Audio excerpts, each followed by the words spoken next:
Ay mga kapar, for today's video nga pala, akong isda na may asin. So, tara, simulan na natin. Ito nga pala ang ating isda. Butangan na ito asin, tabay budbudan, pagkaparata.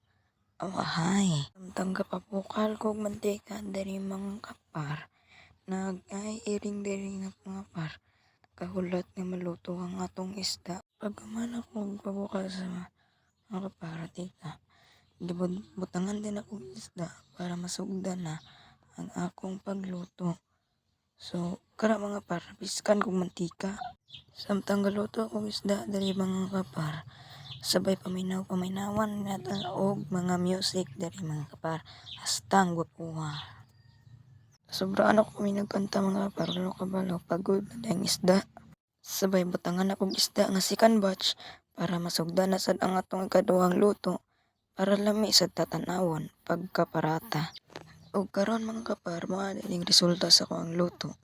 Dito lang mga kapar, paalam.